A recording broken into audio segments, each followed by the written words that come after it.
Okay, so I spent an hour recording this video and an hour uploading it to YouTube, only to discover the audio wasn't working. So I had to restart my computer, and here I am again, starting this at 12:30 on Saturday after Black Friday. So basically, what I wanted to do was I wanted to write my reflections, having had the opportunity to speak at Aldersgate Forum. This is not for public consumption. If I'm emailing you my presentation and this video clip, know that you are on a short list of friends who either requested this information or I felt like sharing it with you. And so, um, anyway, I've started typing up a document probably a half a dozen times in the month since Aldersgate Forum took place, and just kept not getting to finish it. And so, one of the tasks I wish to finish over this Thanksgiving break is to kind of complete that processing process. And if you know me well, and most of you do, I tend to process things verbally. In fact, I have already processed some of this by phone or in discussions with other people here. So I kept putting it off and putting it off till the time just seemed right, and it just didn't. And so here we are. Probably if I had spent those 2 hours on the next 2 hours typing, I would have finished it already, but now I'm committed to this part of the process. Um, so if you want to skip ahead, feel free. If you want to delete, feel free. This, in a sense, is more for me than it is for you. But again, you either asked for this information knowing that I was going to speak there and knowing that there was some fear and trepidation involved, or you're just somebody who you're important to me, and I felt like this was information I wanted to pass on. So anyway, so Aldersgate Forum 2017, the title at one point was homosexuality in the church.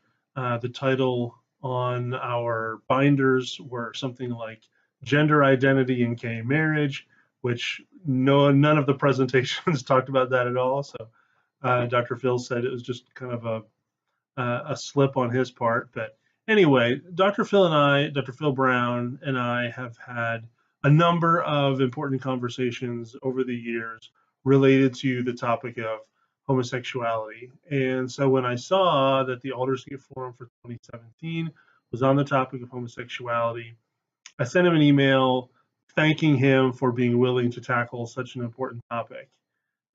Now, those of you who know me at all know that I was fishing for an opportunity to participate, and he followed through just as I had hoped he would. He invited me to submit a proposal to the committee. I ended up submitting three to the Aldersgate Forum Leadership Committee, which I believe is primarily the GBS Bible and Theology faculty.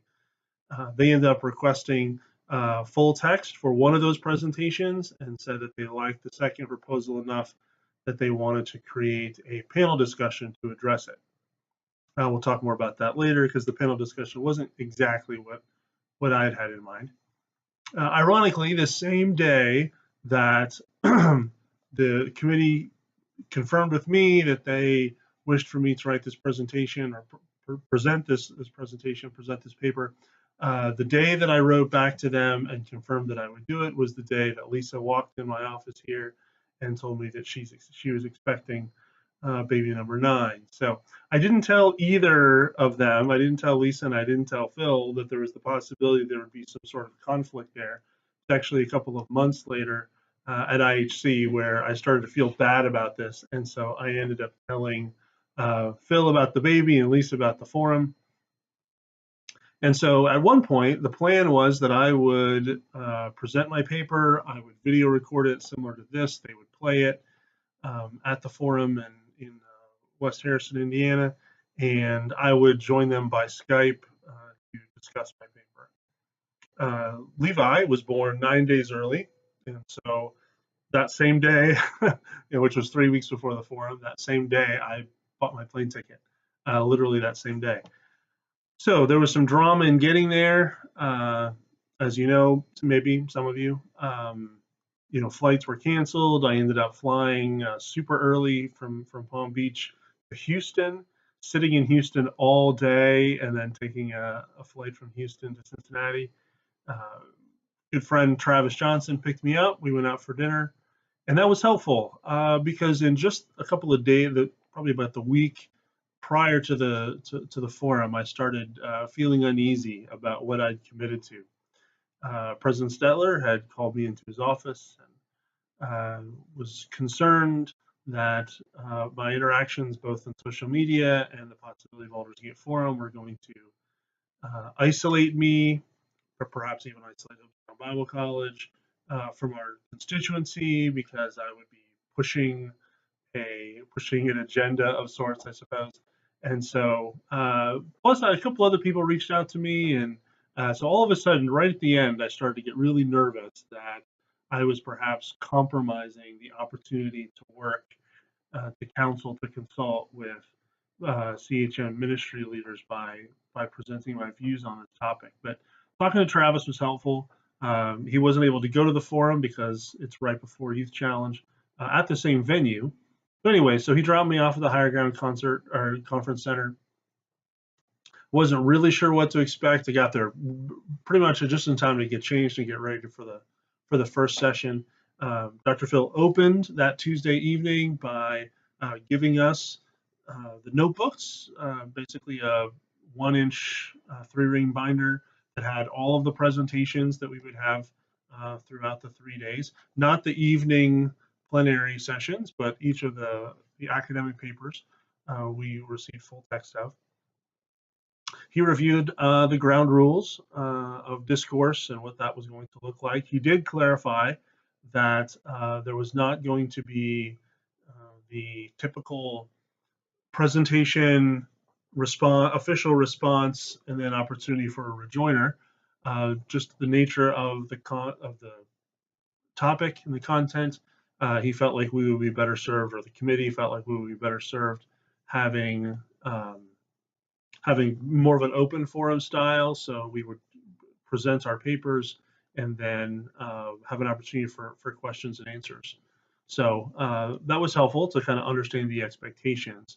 So the same speaker spoke both Tuesday and Wednesday evening.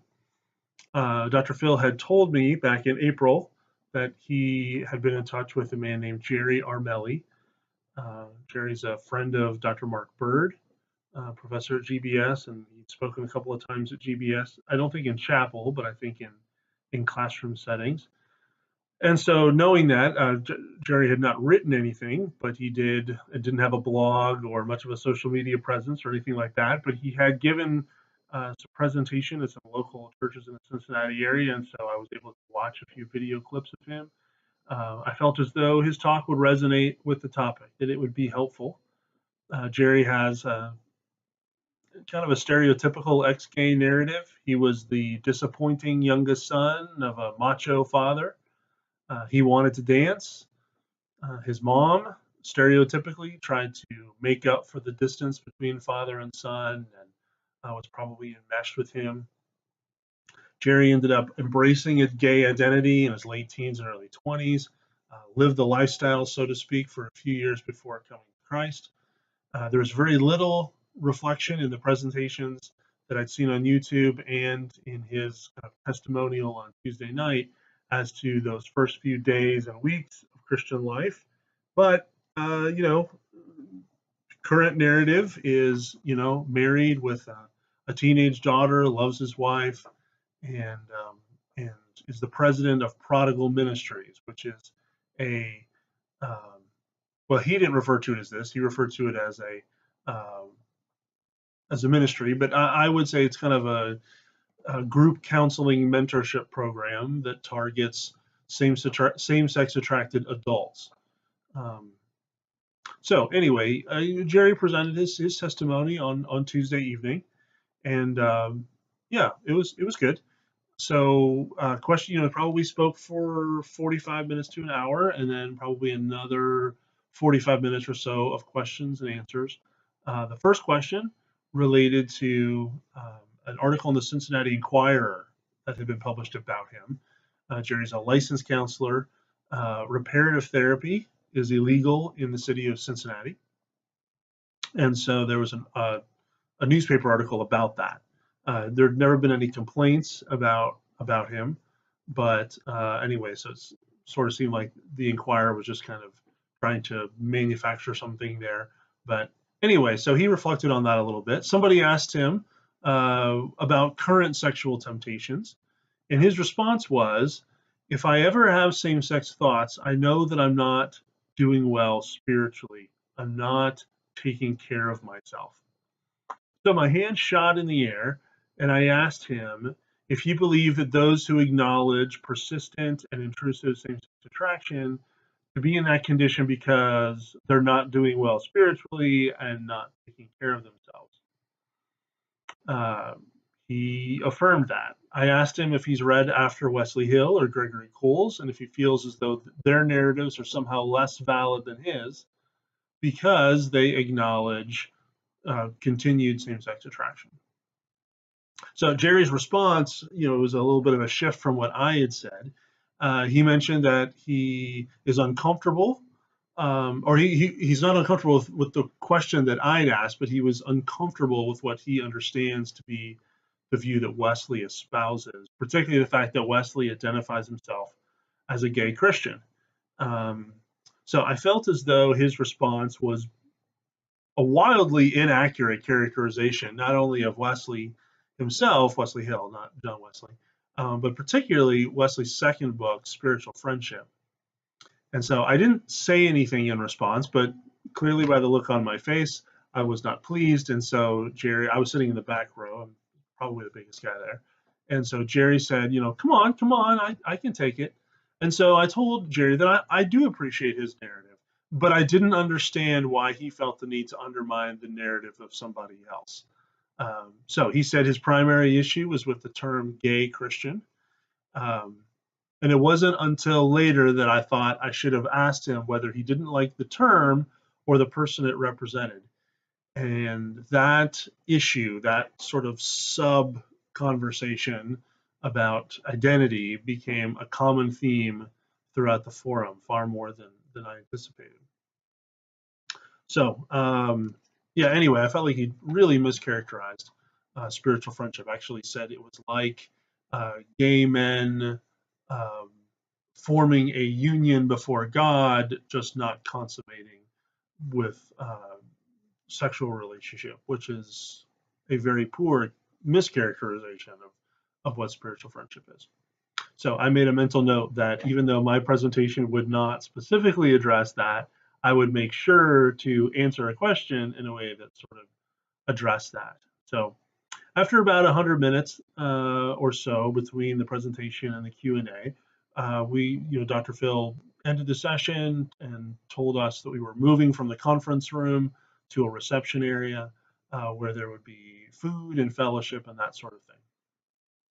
Now, I was a little bit surprised. I did not realize that Jerry Armelli was not participating in any other activities of the forum aside from his two talks. He was scheduled to speak Tuesday night and Wednesday night, and he did speak both of those nights. But I was surprised that he didn't come to anything else. So when I first saw the schedule, I was actually a little bit surprised at the amount of time between sessions, extended meal times, snack times, fellowship in the evening. And looking back, I found those times to be some of the highlights. I had previously met probably 75% of the 40 guys, 39 guys and one lady who were there. And I enjoyed being able to reconnect. We were able to talk far more casually.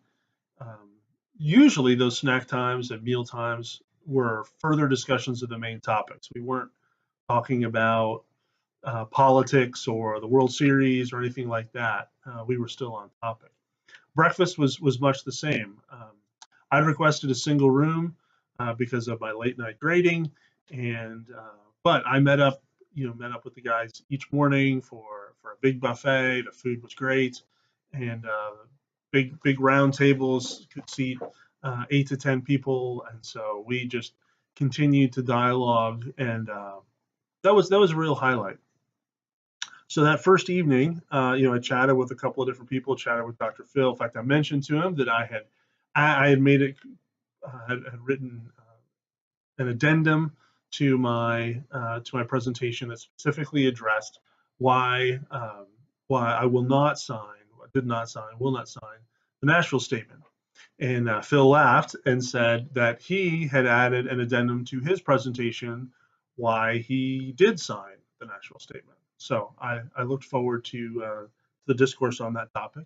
So chatted with a few guys there, not a lot of substance, just kind of chatting and catching up and those sorts of things.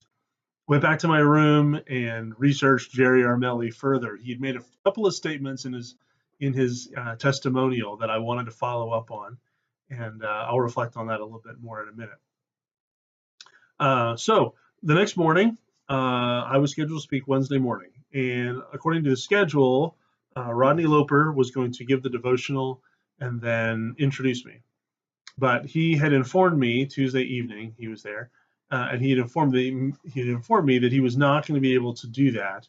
There was a special GBS chapel in Cincinnati, and so he was going to have to stay until that chapel service was over and then come over. So that he was really looking forward to the forum and would be in every session except the one that I was speaking in. And so clearly he knew me well enough to know, which is accurate, that it would have bothered me if he had just not shown up. So in his place, John Manley led the devotional and Dr. Phil introduced me. I was not feeling well. Our family had been battling colds for several weeks. It was my first forum. I was the first speaker, the first academic paper being read. I wasn't entirely sure of the structure. Wasn't entirely sure what sort of questions I should be asked or I should anticipate being asked. One of the people that I knew was a presenter in the past that I'd gotten some feedback from.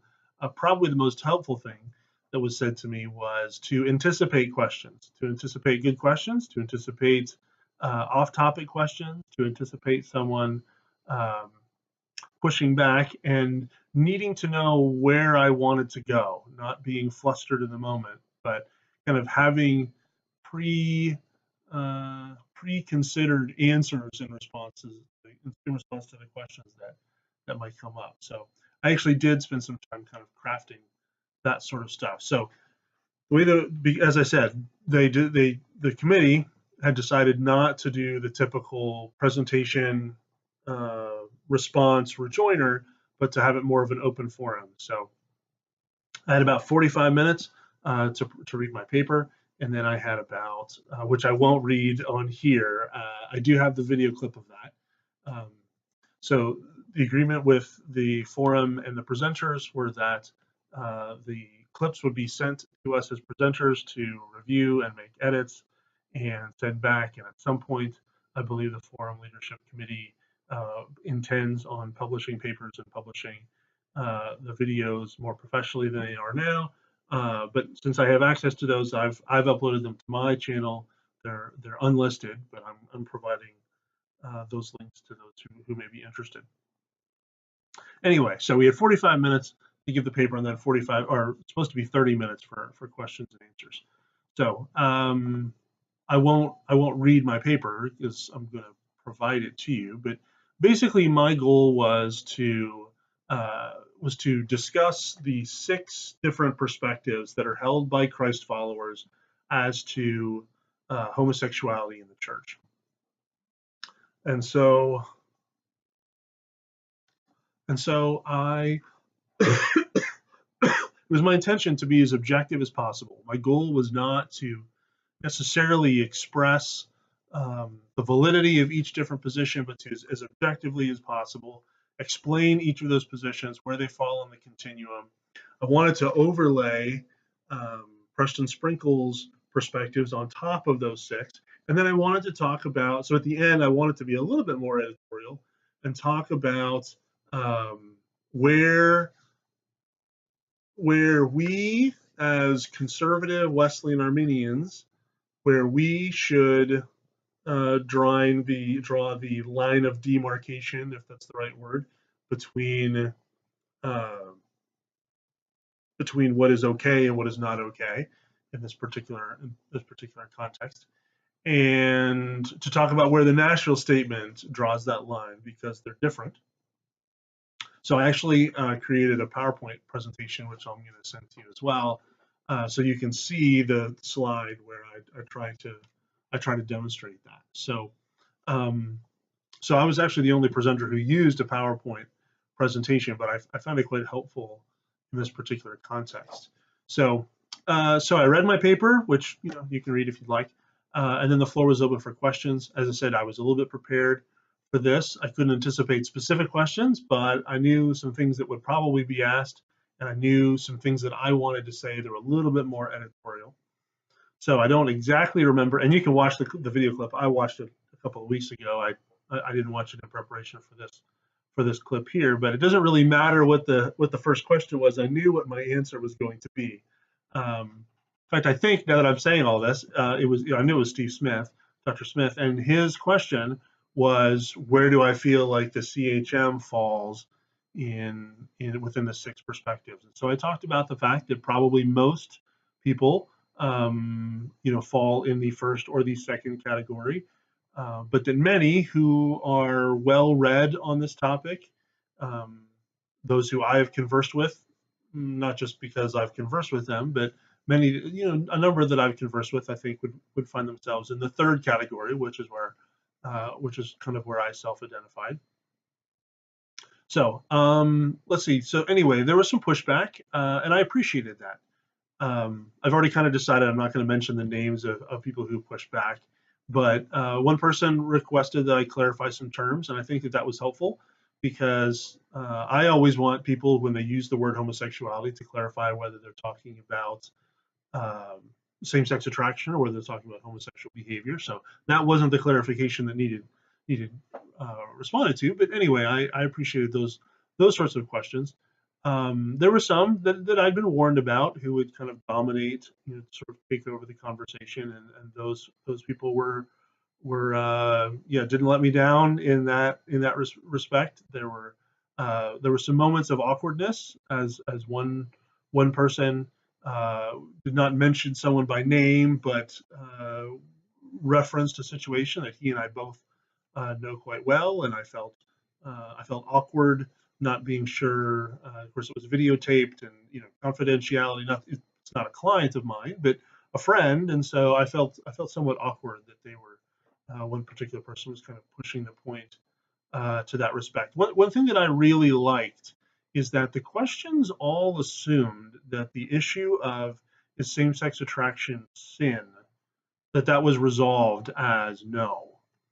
That was one of the things that I anticipated needing to address. I anticipated wanting to talk about the fact that someone could have a temptation, an unnatural temptation, and that we don't condemn them in that temptation.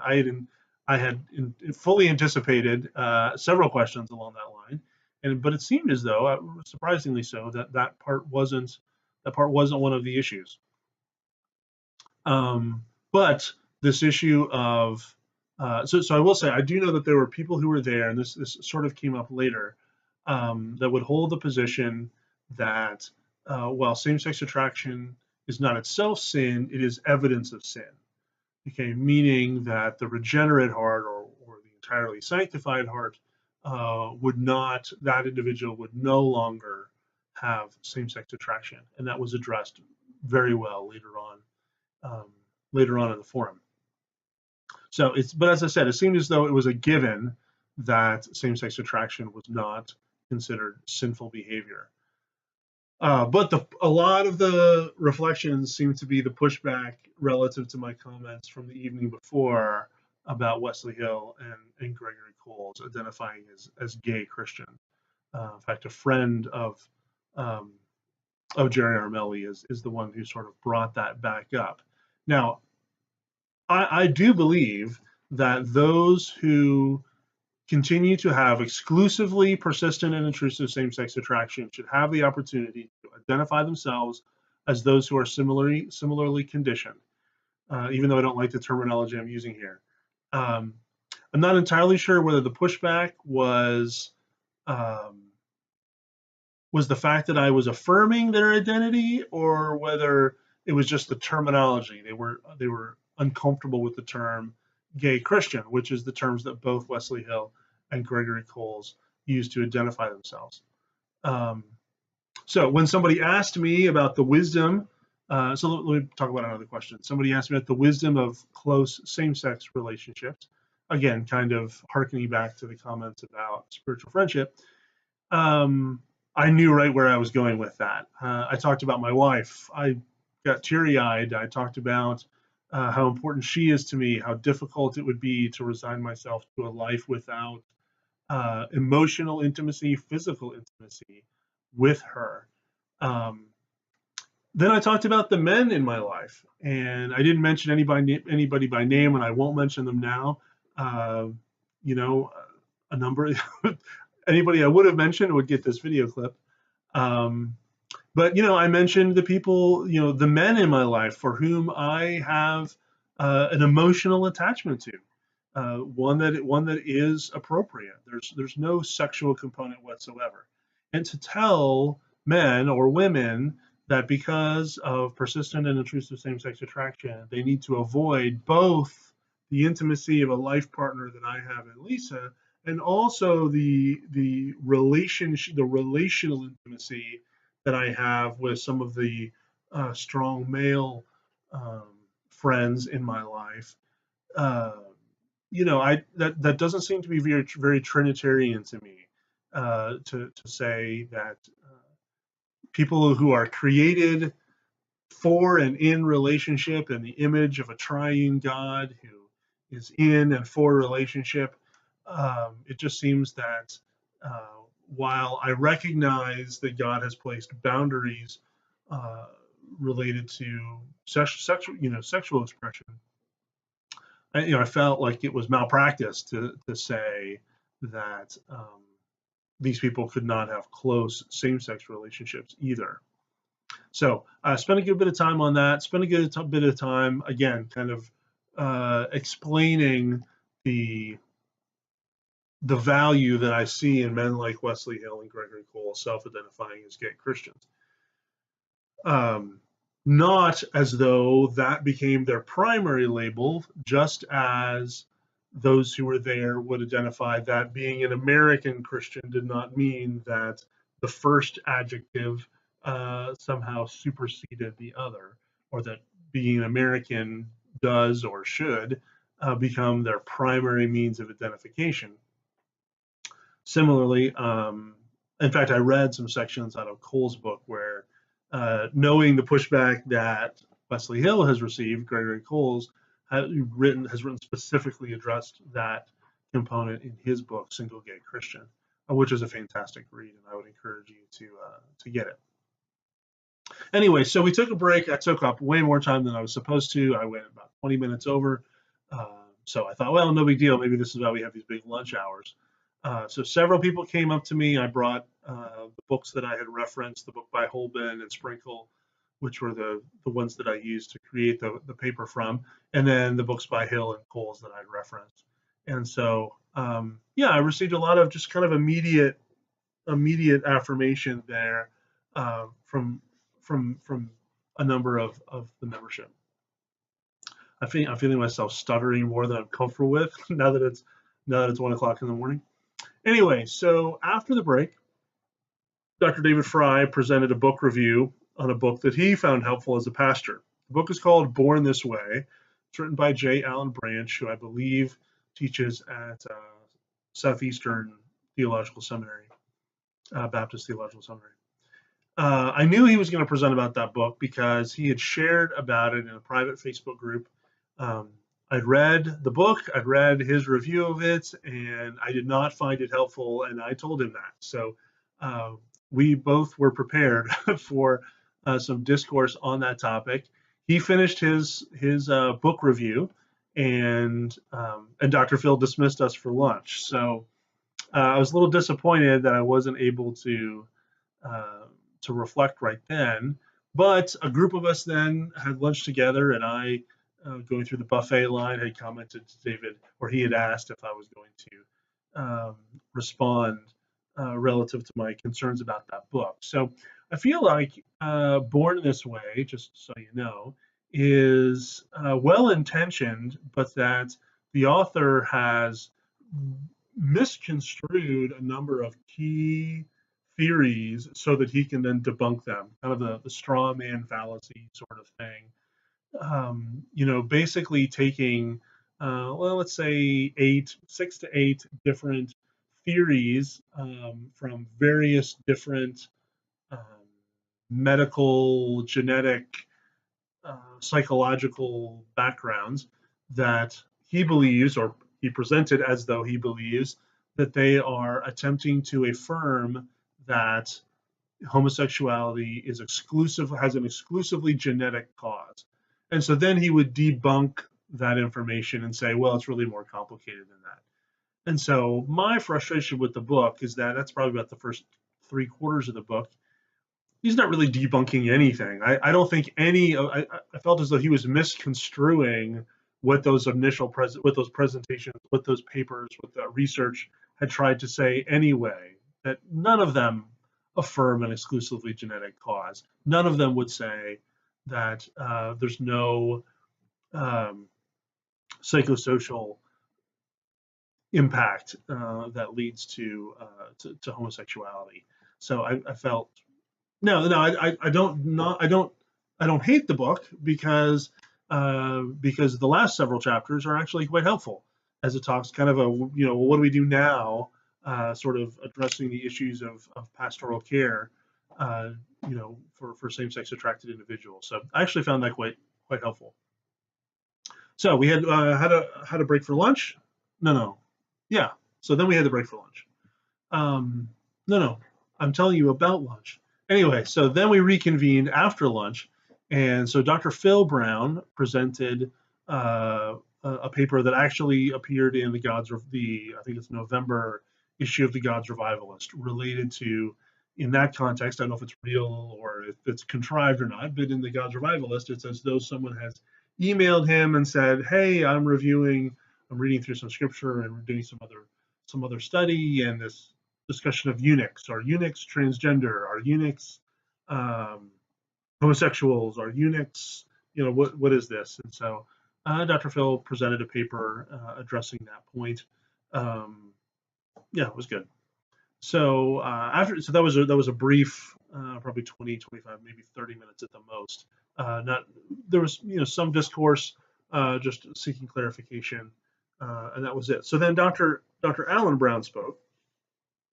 His topic was homosexuality in Romans 1, which was a really great paper. I hope that it's one that is presented for publication, so more people have an opportunity to review it. One of the really strong takeaways for me, I mean, I already agreed with this, but that I was glad he said for the benefit of others, and my own affirmation, was just reinforcing the idea that Scripture does not reference this issue of orientation as we conceptualize it now.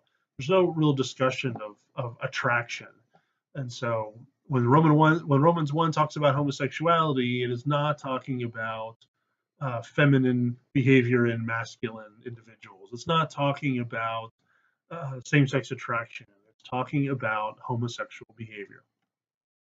So I found it to be quite helpful, and I really appreciate that point of clarification from Dr. Brown. When he concluded his remarks and opened it up for questions, the very first question that he received was from somebody who had pushed back quite a bit in my presentation earlier in the day, and pushed back against some of my comments the evening before. And so that person affirmed Dr. Brown, thanked him for his role and influence in his own faith development, and said, I don't have access to the video clip of this, so if at some point the video clip is released and this information is out there, I'm not intentionally misconstruing what was said. I'm construing as most accurate as best I can, based on a faulty memory a month later. But anyway, but basically in a nutshell, the first question was, "Thank you so much. You're a great guy. You've taught me so much. I wonder if you could respond to what Dr. Graham said this morning." And so, I waited for 3 seconds hoping that, Dr. Phil Brown, as the moderator, would stand up and say, wait a minute, we're not going to do that here. He didn't do that. Then I thought, well, maybe Dr. Brown will do that. And it didn't look like he was going in that direction. And so I thought to myself, here we just had this issue on social media where I had been critical of Vice President Pence not being willing to engage in dialogue with the uh, Phoenix Cardinals relative to kneeling during the national anthem. Um, I had been called out because I myself had walked out of hearing Jay Sekulow speak at the American Association of Christian Counselors Conference. And so here I thought to myself, I can't walk out. I'm just gonna have to stick my hand down my throat, make myself throw up and leave. I don't think I can handle this. This question is not fair to Dr. Brown, Dr. Alan Brown. It's not fair to me. Um, it's intentionally the question is being asked to cause division, which is the exact opposite. We're trying to engage in dialogue here, not division. But looking back, I'm glad I did not do that. I'm glad that Dr. Phil Brown did not stop his father from answering the question, because Dr. Brown, his response, at least as I remember it, was to say something akin to, first off, let's clarify, the committee did not invite Dr. Graham here so that he could give a contrary opinion that we could deconstruct. That he is not an outsider. He is one of us. He is the highest credentialed faculty or the highest credentialed counselor within the conservative holiness movement. He serves as the chair of counseling at one of our Bible colleges. He's an adjunct professor at God's Bible School graduate program. Right? This is not, he's one of us, and and then so I was pleased with that. But then he went further to say, and I agree with everything that he said. I'm not as well read. This is Dr. Brown saying, I'm not as well read in these particular areas. This is not my niche. But I respect that this is Dr. Graham's niche, or one of part of what it is that he does. And I didn't disagree with anything that was said. That person followed up by saying, well, what about this issue of gay identity, gay Christian? And Dr. Brown's response was better than anything I'd said, basically saying, it makes sense to me. I've not read these books, but as I hear Dr. Graham explain their position, it sounds as though these two men are saying, as a missionary to those with persistent and intrusive same-sex attraction, gay identity, you can be right with God. You can walk in all the light. Um, there's this idea of, the fact that the world, Matthew Vines and others who would use the word gay Christian to mean, continue, embracing the idea of homosexual behavior being part of, or at least allowable within God's plan. The fact that they misuse that term doesn't mean that these guys can't use that term the right way to better inform others. And so that was very, very affirming to me for him to make those sorts of statements. Now, my response was not appropriate. I responded to Dr. Brown by pushing the point even further. I asked him again, this whole identity thing. People saying, "Well, I struggle with the idea that this being somebody's primary identity is as a gay." And I said, well, you go to a young adult Sunday school class, or you go to a senior ministry, or you go to children's church. We're not saying these people aren't Christians. We're simply allowing them to group together so that we can specifically address the needs of that particular population. And I feel like there's some benefit from Wesley Hill, Gregory Coles, and others saying, hey, if you have persistent and intrusive same-sex attraction, and by that, I suppose I should clarify here. I did clarify there. Dr. Fry had referenced the Kinsey scale, and so the idea that there are individuals who are there's a continuum of same-sex attraction, right? There are those who are fully heterosexual. There are those who are fully homosexual, and most of those who identify themselves as having same-sex attraction are somewhere in between.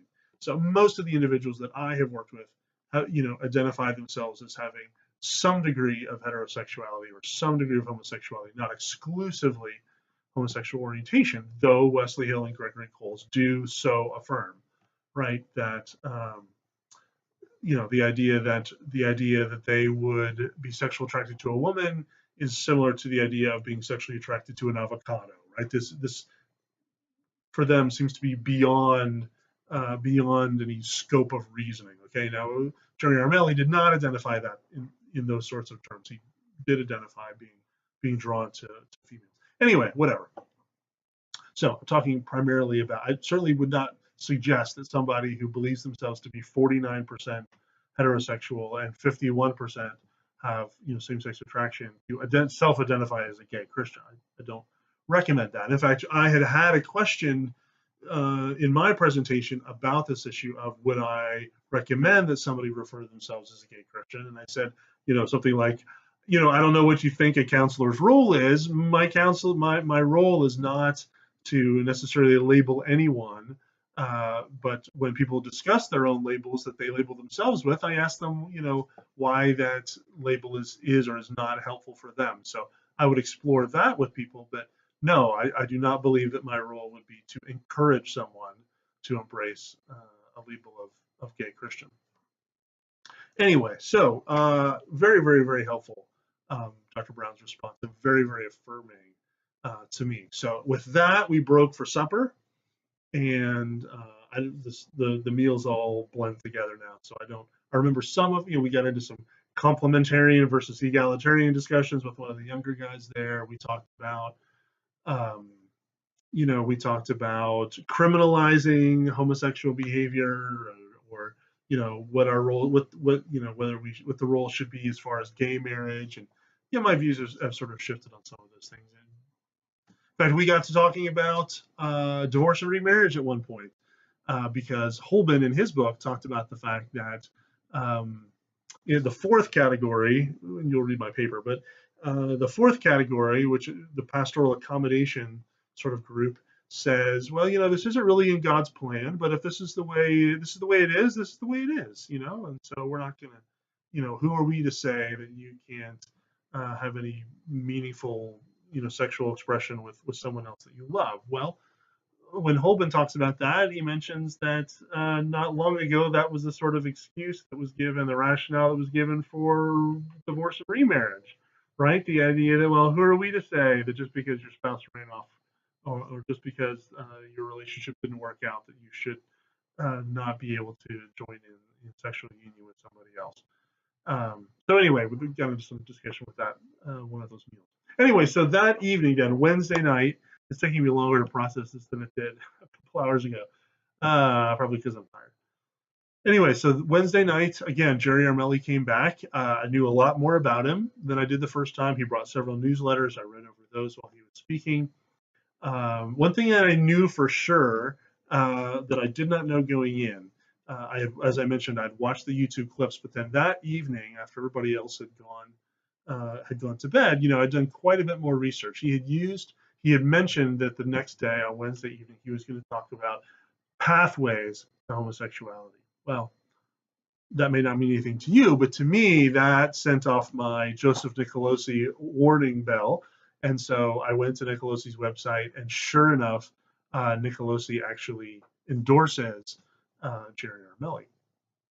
So Armelli's site never really endorses Nicolosi except for listing one of his books in a list, and providing a link to NARTH, which is the organization that Nicolosi helped to found. But anyway, so I was a little better equipped at knowing a little bit more about Armelli, and going into that second presentation. So sure enough, he talked about a lot of the things that Nicolosi has talked about, some of which I agree with, like Jerry's own narrative, the somewhat hostile or at least distant father, the overattached mom trying to compensate, the idea of perhaps sexual abuse being introduced pre-puberty, the idea that there being some degree of, I don't mean this in a sexual way, but a lusting for more effeminate men or more masculine women, kind of a lusting after characteristics that they don't have, that they see in others of their own gender. And so, that happening, sort of concurrent with puberty and those sorts of things. And so, when sexual attractions come, it it kind of flows out of this. Oh, I wish I had these characteristics about myself in my own gender. So anyway, it was okay. It was good. It was fine. So questions and answer time. Again, one of the people asked about reparative therapy. And so this is kind of what I knew, and this is not to be critical of Armelli or what it is that he does, but this is kind of what I knew, that he's not really informed on the topic as much as you would think, as somebody who's kind of practicing in this area. Because the question was about reparative therapy, and his response was, well, yeah, my role, if we're recognizing that because of these developmental pathways, people have this kind of brokenness, this woundedness, and so our role is to help them to um, seek restoration, so seek reparation. So yeah, this is reparative therapy. So of course, my hand in the air, no, this is an operationalized term, right? We know what we mean when we say reparative therapy, right?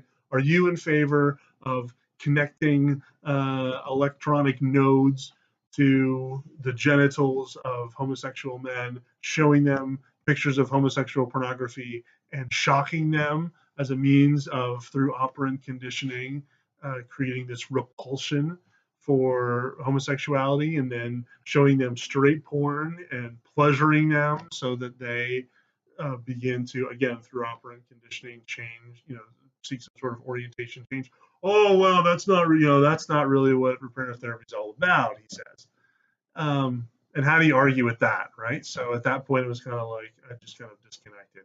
The only other time I spoke in the question and answer point was that I really don't think he does that. I really think that his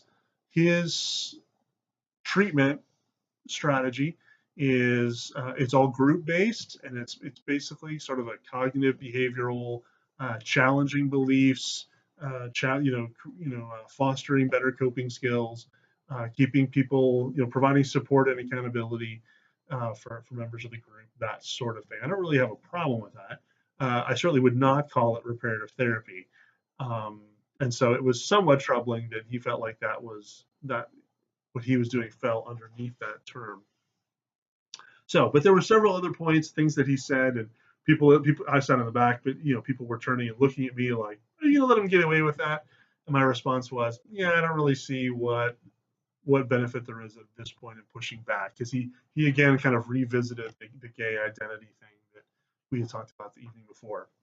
So anyway, so that was it. He spoke Tuesday night. He spoke Wednesday night. He didn't come to either fellowship session. Was not there for the other presentation. So we thanked him, and he was on his way. That evening, a very substantive conversation. Ended up staying up on into the night, talking with one of the pastors there, and found that found that to be quite helpful for me, and I hope for him as well. So some more meaningful dialogue. So third day, got up Thursday morning. Again, big breakfast. Dr. Phil presented his paper, which I don't have the schedule up right in front of me again, but anyway, Dr. Phil's paper was basically a response to a paper written by Dr. Denny Burke.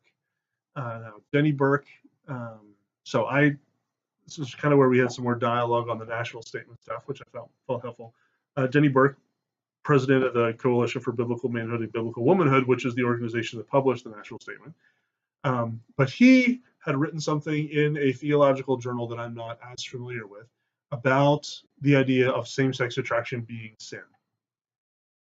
And so I felt like, Dr. Phil basically critiqued that paper by writing a Wesleyan Arminian sort of response to that paper that I found quite helpful. In fact, Dr. Phil his is published already. He shared it on his Facebook page. So I do not intend to do that on mine. Excuse me. So you may be able to find it there if you're interested. So at the close of that, so questions and answers. So that was helpful. In fact, in many ways, maybe the long-lasting controversy may not be what I'd said, but what Dr. Brown said, because one of the first questions was, It sounds as though you're saying that someone can be saved and still have same-sex attraction. And Phil Brown affirmed that. To which the person pushed back again to say, but when they're entirely sanctified and the nature of sin is eradicated, then the same-sex attraction would be gone as part of the eradication process. And so several of us held our breath. I certainly did. And Dr. Brown said, I don't see eradication in the data of Scripture. I don't see the removal of a sin nature. I see purification. I see change of direction. I see, that sort of terminology. I don't see eradication. Said what seems to has happened is that as people have gotten saved, have been entirely sanctified, and have testified to God removing some barriers to faith that they might have, and in our quest for sharing our testimonies with others, this almost makes it seem as though this is the new norm. In fact, I'm going back to something I'd said. I had referenced something similar to that in the question and answer time. Basically, not disaffirming Jerry Armelli's narrative, but saying there are other equally valid narratives. And so I shared, a story that I've heard about a particular CHM leader and how the path that God would have him to walk, and recognizing that nobody else seems to expect that that's the exact path that all of us must walk. And so sure, I'm not invalidating Jerry's narrative, and yet I recognize that when I read Wesley Hill and when I read Gregory Coles, I weep. They seem to have access to a level of grace that I've not had access to, and so yeah, I can't recommend their books enough. Anyway. Found it very, Dr. Phil's response just absolutely on target.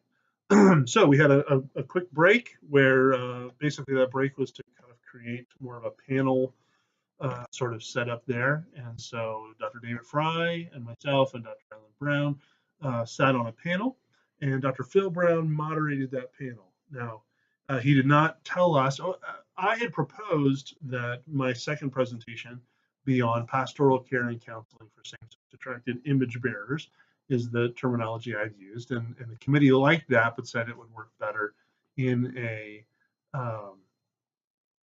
panel sort of format. So that was loosely kind of what the panel was about. And so the first question we were asked was, what to do if we have young men in our family or in our church, or young ladies, where seems to be that they have in place some of these developmental pathways that Jerry had talked about, those sorts of things. How would we intervene? And so I leapt to my feet, and this was another topic that I knew that I wanted to talk about.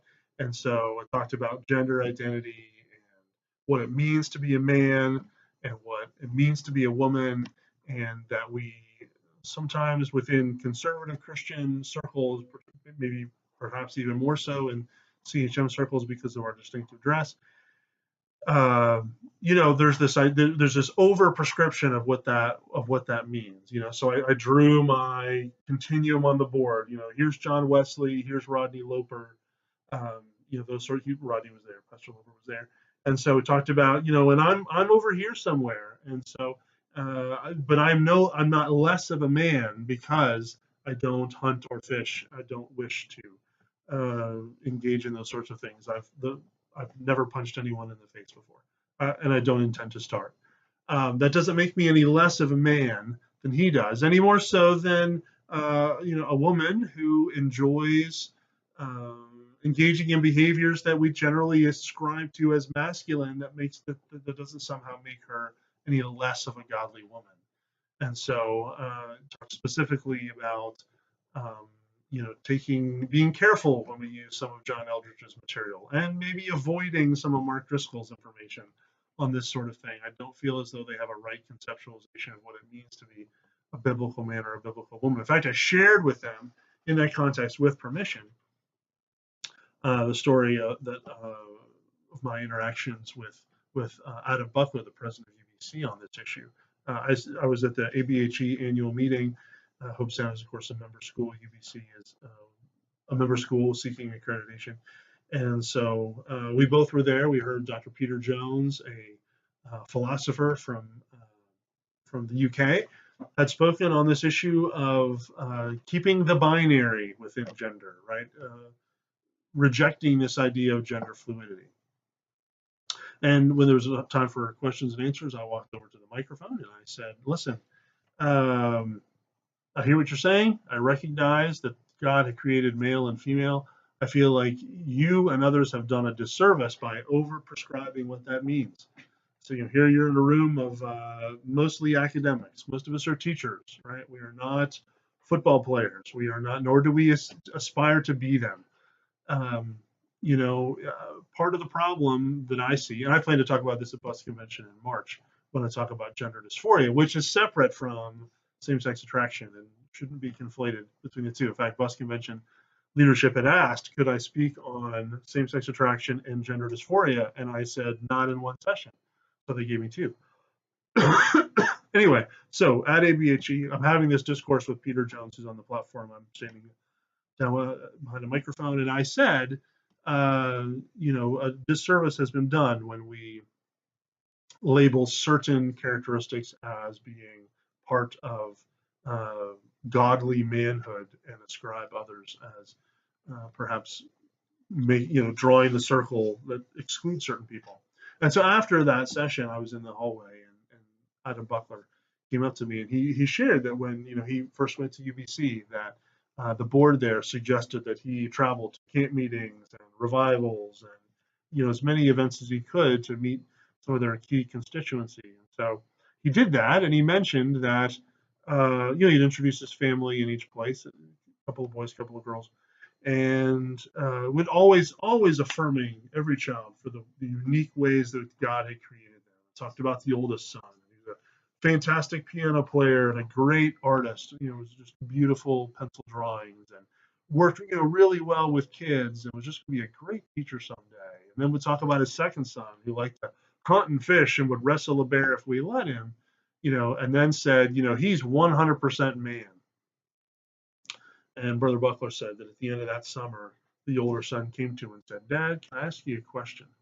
What percent of a man do you think I am? And I know I'm talking really fast because I was trying to get this done in less than an hour, but it's a very emotional moment, obviously. Here, and even Brother Buckler and I were crying in the hallway as he shared with me, here I was trying my best to affirm my children for the unique ways that God had created them. And here, just the terminology that I was using was making one son feel as though I believed him to be less than a biblical man. So anyway, I shared that story in the panel discussion there and talked about the importance of using our wording carefully. So Dr. Fry responded, Dr. Brown responded. Then a follow-up question was, what do we do within the church? How do pastors, probably 75% of the people there were pastors, how do pastors foster an environment where their congregation can come to them and say, someone from the congregation can come to them and say, yeah, this is kind of where I'm at, struggling with same-sex attraction. Maybe it's intermittent, maybe it's pervasive.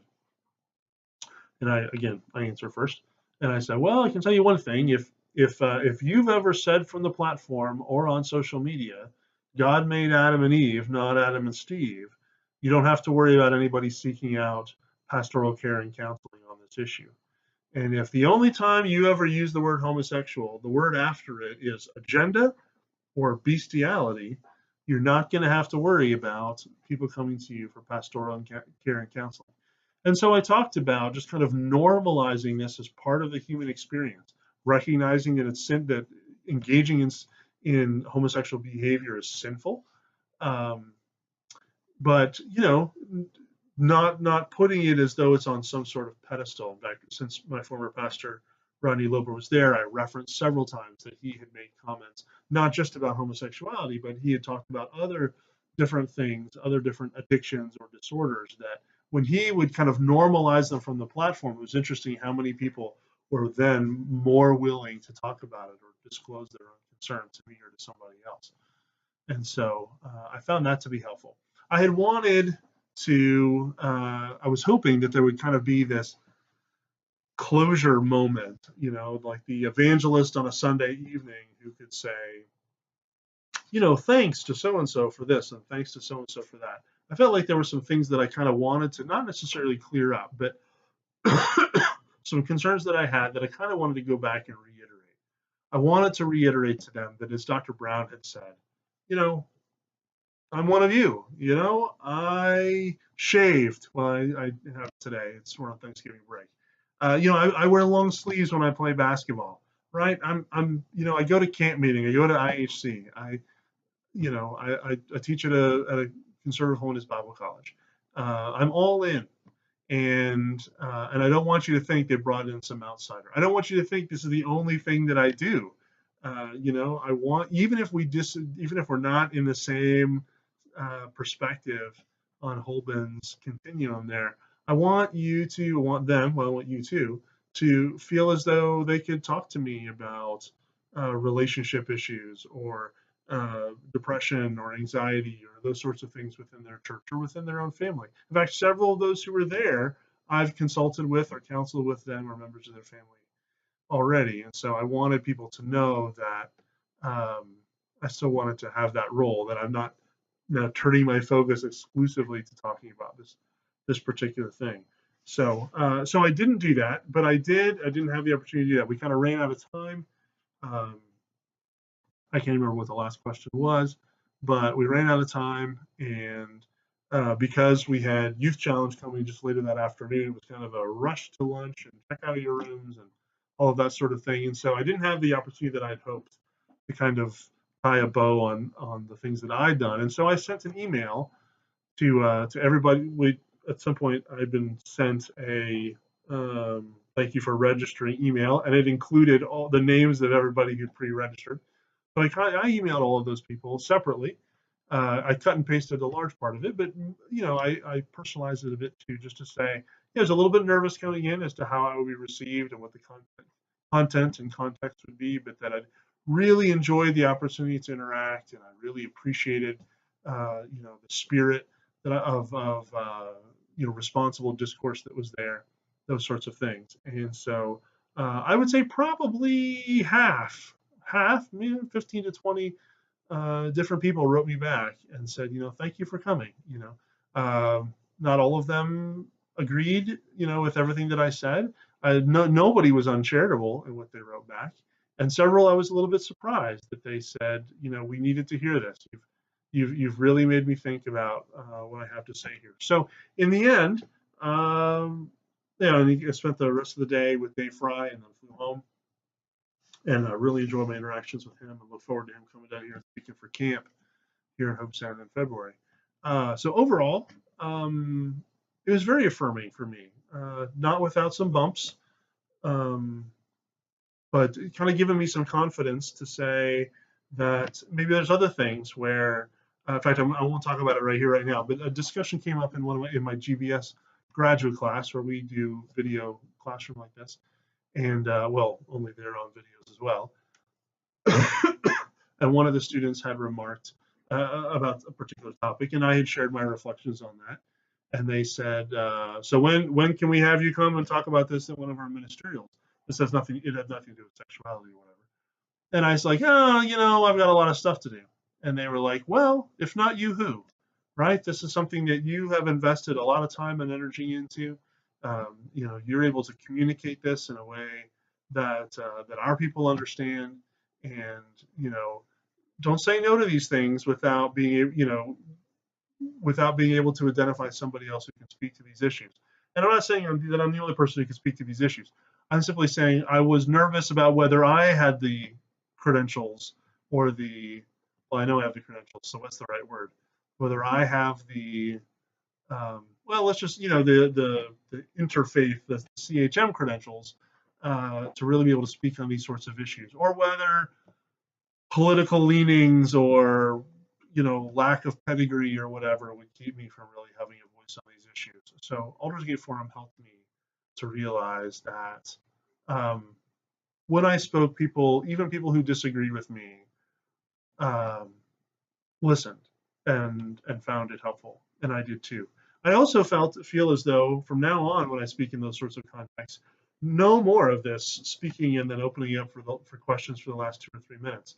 Like as I mentioned, I'm speaking a couple times at bus convention in March 2018, and well, going forward, I hope I continue to speak at bus conventions. But I think I really like the idea of being able to say I'm going to speak for 60% of my time, but then I want to open the floor for questions and hear what so I can specifically address the needs that people have identified.